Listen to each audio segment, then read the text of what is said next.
Hey, what's up, everyone? It's raining hard here for the last week or so. Rainy season started here in Thailand, so um, I lived in England for 13 years and couldn't wait to leave because I got so sick of the rain and the weather. And then after living in California for 13 years, surprisingly started to love rain, especially where I live. I live in Temecula in California, where it's really dry. It's a desert basically. So I spent 5 years living in Temecula, and it's really harsh, super dry. It gets so hot. The nature is brutal. It's rattlesnakes, coyotes, mountain lions, beautiful nature. But it's just funny how we learn to love things and hate things or dislike things, you know, with the flow, depending on what on what environment we're in and what we're exposed to. So pigeonholing yourself and saying I don't like this and kind of holding on to that for life is so unhealthy, and it just doesn't make sense. It's an old way of it's an old mentality, an old school mentality. Okay, the world we're living in nowadays is um, we have to embrace the world that we live in nowadays. The world we live in nowadays is you're going to change. You're not you. There's a strong possibility that you're going to be adapting. You're not going to be the same person for 10 years. You're going to have certain likes and dislikes, and they're going to change. Okay, I grew up in a desert from when I was born until I was 10, and never would imagine I would see snow. And then I moved to England, and it was gorgeous. The green, the rain, just completely different lifestyle. Then I got sick of that, and couldn't wait to live in sun, beach, ocean. But like I said, then you spend years and years and years of that. You miss the seasons. So there's always things that we're gonna miss. Now the point of this video, I guess it's kind of going to be a bit of a ramble, but there's a few core things that I want to revolve around. One of them is going to be this um, topic of just being elastic, learning to embrace new things and let go of old things. There was a teaching that I came across a few years ago, which was that we receive things through our front, our chest, and we let go of things through our back. I think it was a Tai Chi thing, or I can't remember, but it was some sort of a meditation or a flow sort of training like Tai Chi or something. And it was, like I said, it's an important way of thinking and believing, and viewing our life, the world we live in. We're in a constant state of embracing new things, or we should be in a constant. We should train ourselves to be in a constant state of, embracing new things and letting go of things that no longer serve us. It is like eating food. You eat food, your body digests and absorbs what it needs, and then it lets go of the waste. And the reason it lets go of the waste is so that to make room for new food. I'm also not, I'm still working on this in a big way. Letting go is not an easy thing to do, but it's something that we have to, be aware of, that it's a fact of life. Nothing is going to last forever. It's not just a phrase. That's a fact. So it's not about, okay, I'll put that fact off for a few years and then I'll sort of like, no, we've got to be practicing this constantly, because if I ask you now, I'm sure there's going to be plenty of, things that you can bring that have been happening this week that have to do with you learning to let go of something and moving forward. Okay?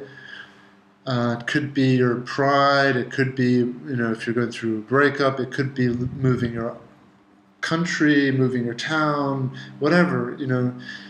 The world we live in now is very different to how it was 20, 30, 40, 50 years ago.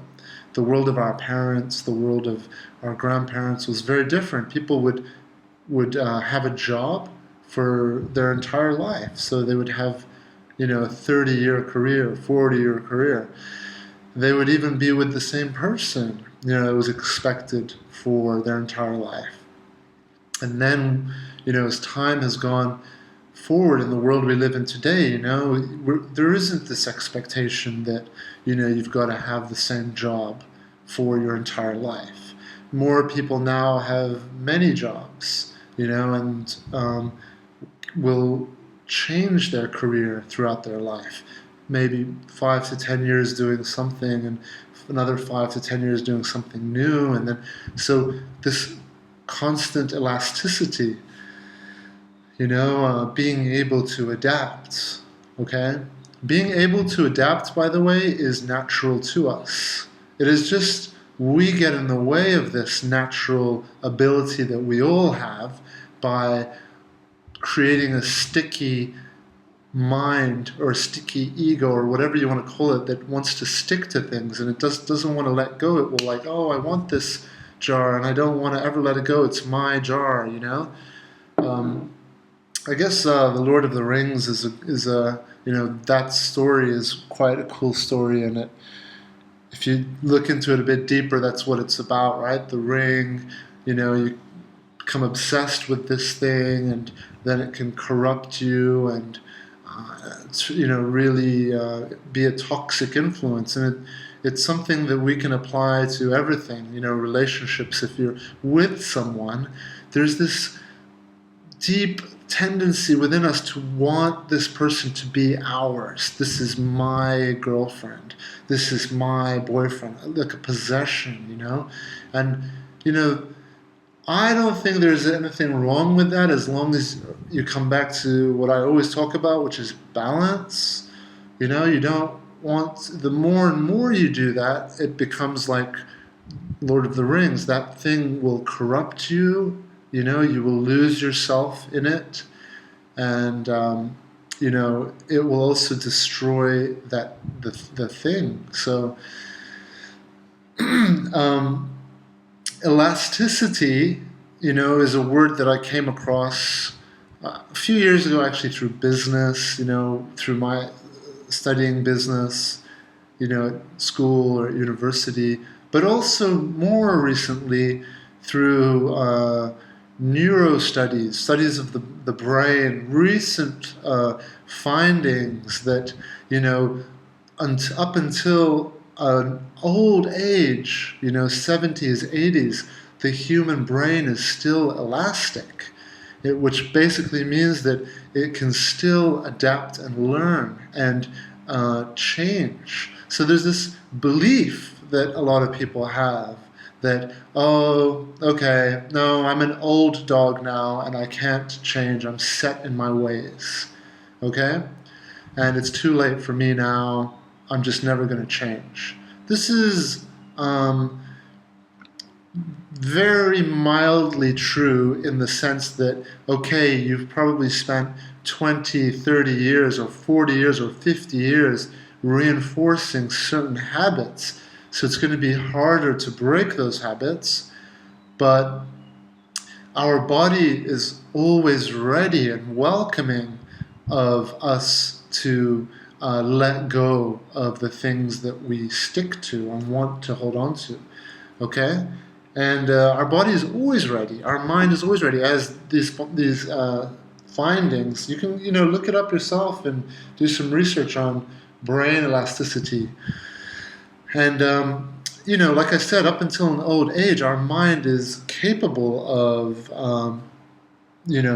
letting go, adapting, and go evolving with new environments, new ways of thinking. To change. That's essentially what we're talking about, is being able to change. So the way that I see it, and this is why I called this channel Mouth of the Ape, so that if anyone ever calls bullshit on what I'm talking about, I can be like, dude, it's just an ape talking here. Don't take it too seriously. This is just my own personal belief, and it could be 100% spot on. A scientist could watch this video and be like, damn, that's like spot on. Or a scientist could like watch this and be like, I don't know, he's kind of right, but whatever. But here's the way that I look at it and the way that I believe. This is what I believe is going on. I believe that our mind is an incredibly simple yet incredibly sophisticated, complex tool. And the way that I believe it works is that there are neural pathways, almost like little roads. Or if you look at a leaf and it's got all the veins, all these, our mind is basically like this big, fat, blob that within it can be billions of little pathways. And I believe that we carve into our mind the pathways based on our thoughts, okay, and our experiences, whether it's something we see, hear, taste, touch, anything that goes into our senses, is recorded into our mind. And those pathways are carved. And the way that I look at it is that when you think a thought, it's like for the first time, you create a new pathway in your mind. So it's like this little, almost like a little electric pulse that just fires through your mind and it creates a trail. The first time you think of it, that trail is created, but it will start to fade out. And this is how I view this concept of elasticity. And by the way, I'm not a scientist, I'm not a brain surgeon. If I was, this apartment would look way more pimp than it is. So this is just my own personal belief based on everything I have absorbed and digested in my mind. And this is the way I see it. Okay? I believe that when you think of a thought for the first time, this fires this like electrical pulse through your mind, creates this unique pathway, which is a thought, or you can call it a memory or whatever. And then it starts to fade out, because that's the beauty of our mind, is being able to forget. Because letting go, forgetting, releasing things, like we're talking about when you eat, you digest, releasing, letting go, death, the end of things is so important in order for us to move forward and embrace something new. So it's a blessing that when the pathway goes through the first time, it will start to fade out. And the only way to strengthen it is to think that thought again. And the more you think the same thought, boom, you start carving this neuro pathway in your mind, and it becomes stronger and stronger and stronger. This is why when you study at university or whatever, you repeat, you look through the things, You repeat, then you write it down, then you verbalize it so that you're strengthening that thought with more senses. And the more and more you do it, the stronger that thought becomes. It becomes a lot easier to access. At first, it becomes a question of being able to access that thought. But then if you continue to do it, the thought can become a habit, a belief. It can become instinctual after a while if you keep thinking the same thought. Now, why is all this important? What does this have to do with depression, anxiety, going through divorce or breakup, or just improving your life? Why? Because when you realize how powerful thoughts are and how they're affecting our mind, that how it starts from just things from our outside environment going in through our eyes and our didn't mean to jack you guys off, but your eyes, your ears, your mouth, it all goes in here. Then those neural pathways start to get recorded. So the more I think about my ex, the more I think about how my life sucks, the more I think about how weak I am, the more I think about how whatever it is, a negative thought, the stronger I make those thoughts in my mind, the easier those thoughts will be for me to access. Let me stop at this point. The easier those thoughts will be for me to access is such a critical point, because this is why most of us suffer negative thinking. One of my clients the other day asked me, why do we think so negatively? I was working with her and she suddenly realized, she had never realized before how much she thinks negatively. And she had like a moment of awakening where she was like, wow, I had no idea how negatively I think.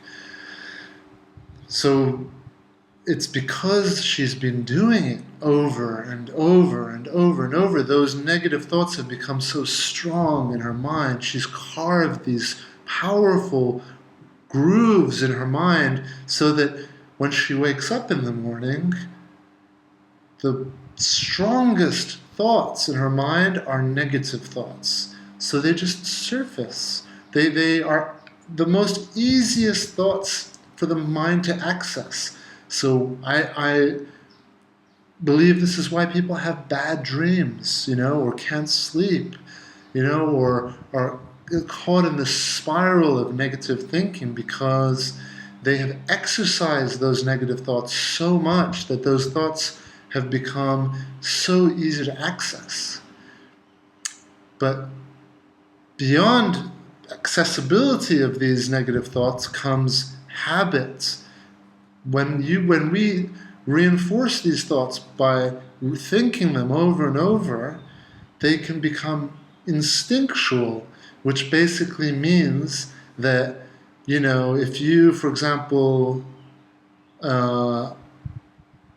think that, you are maybe not a good person, because let's say you had an experience once where, I don't know, let's say someone came around and is like collecting money for someone who has cancer or something, or someone, poor people, whatever, yeah?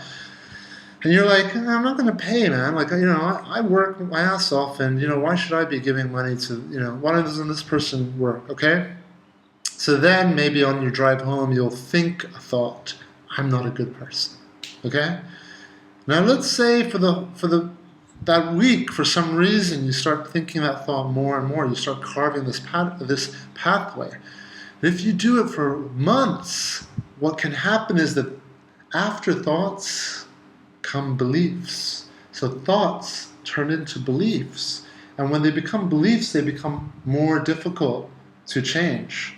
And if you guys are wondering why I'm doing all this stuff with my hands, it's just to make the lighting a little better. I need to figure it out. But thoughts become beliefs, and then there's even a stage further deeper than beliefs, which is it becomes instinct, which basically means that you will at an instinctual level, and I mean at a biological, chemical, spinal, through your nervous system, you will feel you're a bad person. And what do I mean by that?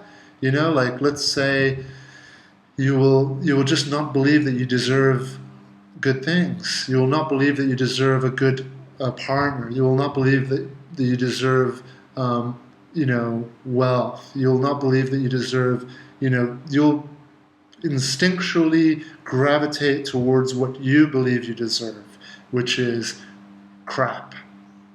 Which, by the way, all of these beliefs, for a lot of people, are subconscious, which means most people aren't even aware of all this stuff that's going on within their mind, which is why awareness is so important, becoming aware of your thoughts. When we become aware of our thoughts, we can catch them early, prevent them from becoming beliefs, and prevent them from becoming instinctual. Okay? Like the things that I'm working on in life is, I have this social anxiety, fear, of people. It's, by the way, become so much better. I approach.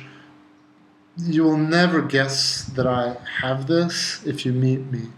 I'm very social. I talk to a lot of people, but I've been working on this for a long time now.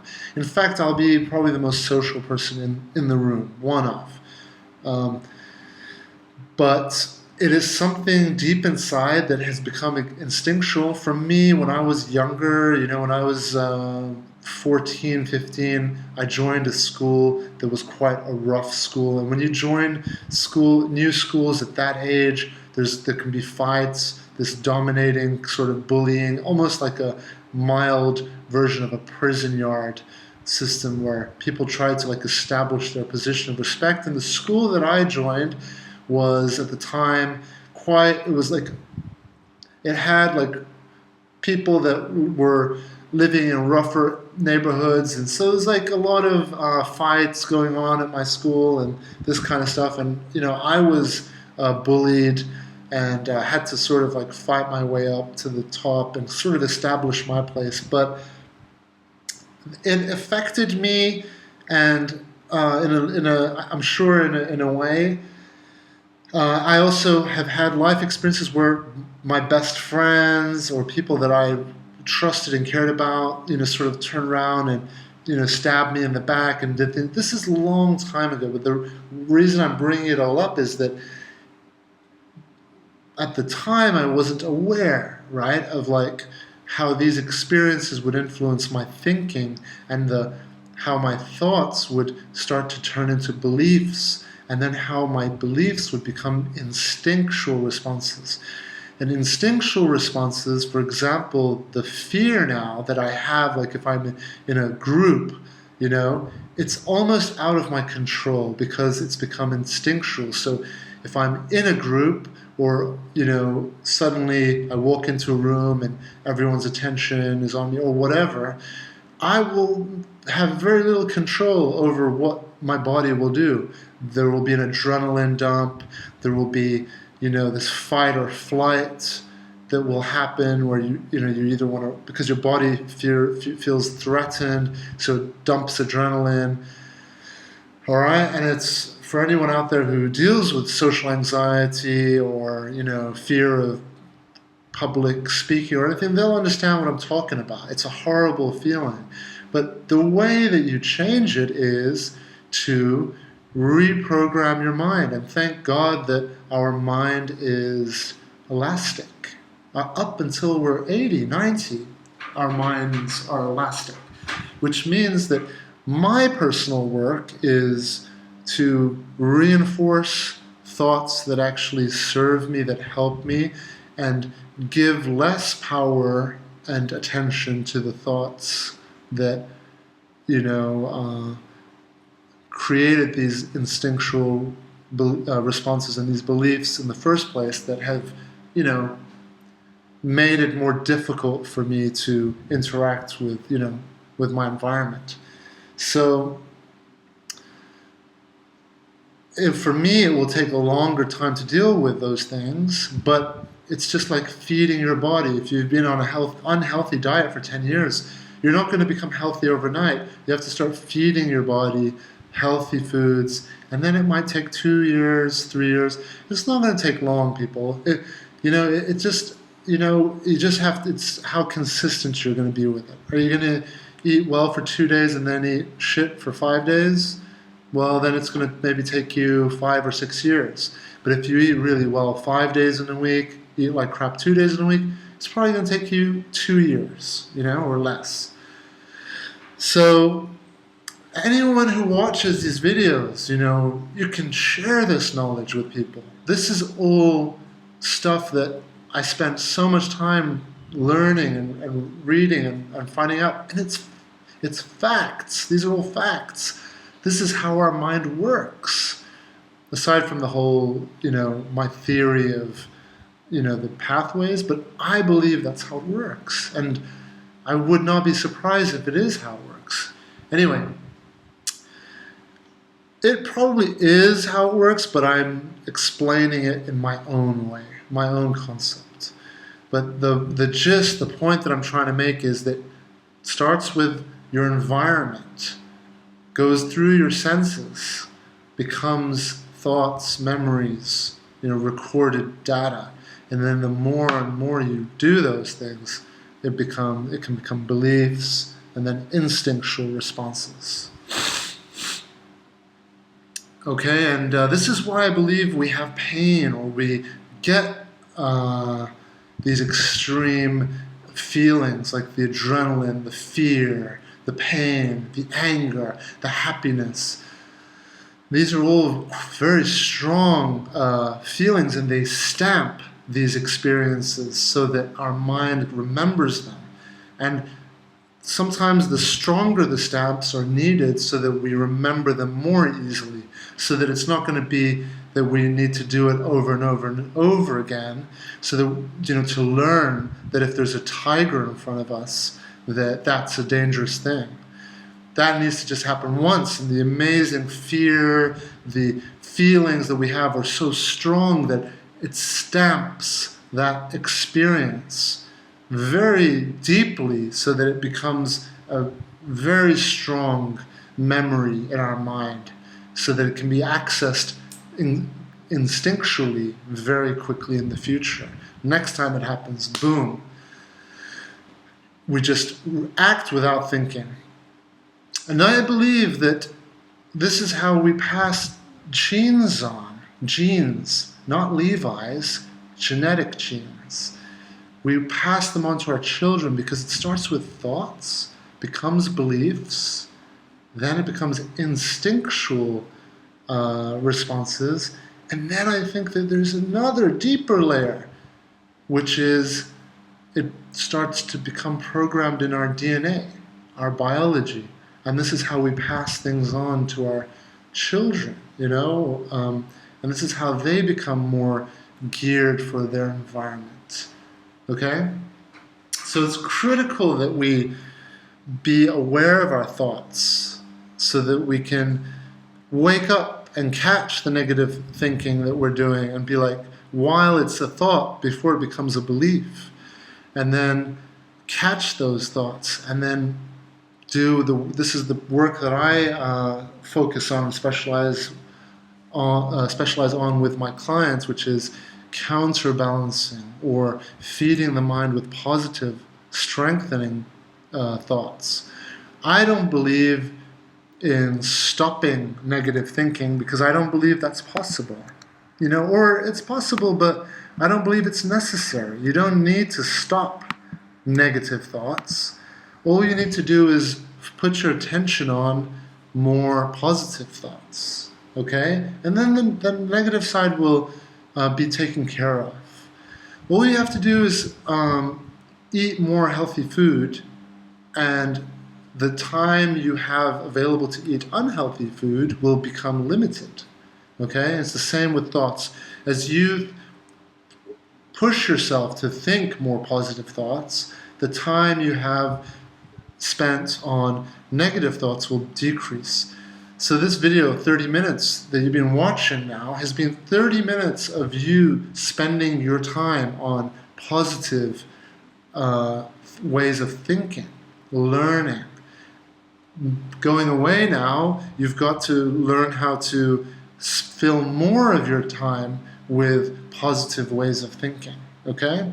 That allows less time for you to spend on reinforcing these negative thoughts. Okay, so brain elasticity is a gift. For being able to forget, move forward is a gift.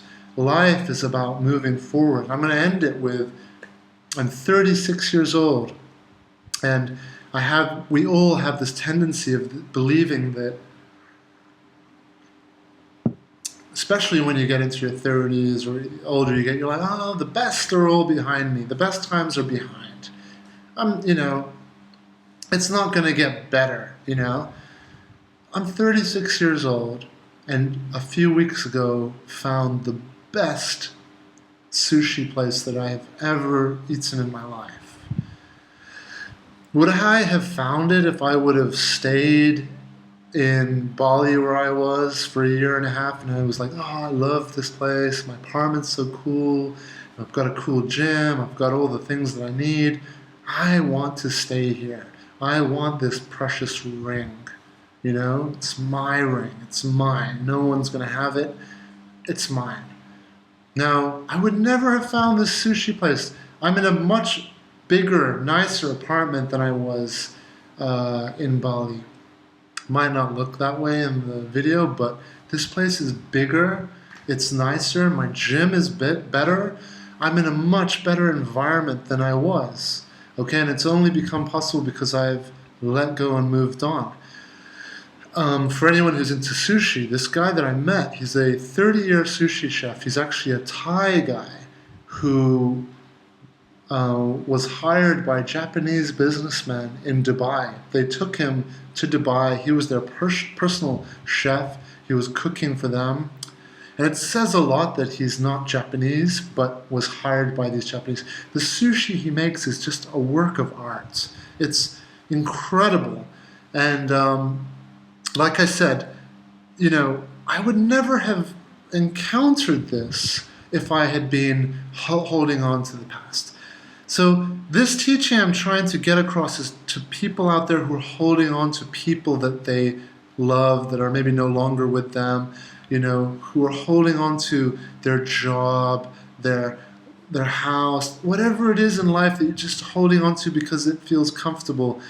It's comfortable because you've reinforced that in your mind so much, okay? But I promise everyone out there, the world is full of incredible things. It's full. You have no idea. It's only out of fear that we hold on to the precious ring. It's only out of fear that we hold on to this person that we love, It's only out of fear that we hold on to things. There's nothing wrong with holding on to things, but don't do it 100%. Bring it into balance. Hold on to things, but be open. Train yourself to be open so that you can allow new things in. Imagine if you keep chewing the same piece of food for the rest of your life. You've got to be able to let go, digest it, get the best out of what you have, and then move on, move forward. And if sometimes digesting something can take 10 years, it's fine. If you're at a job, maybe you need a good 10 years at that job. If you're living in a town, maybe it's 5 years or 20 years. So you've got to be able to assess, when it's time to move on, when you've absorbed everything that you need, and now it's time to allow new things into your life, okay? So you don't want to be on the other extreme where you are not holding on to anything and you're just too open, you're just, taking new things and moving and taking new things and moving. I have to be careful of that when I'm traveling. I like to sometimes stay and, have a home for a few years, okay? So,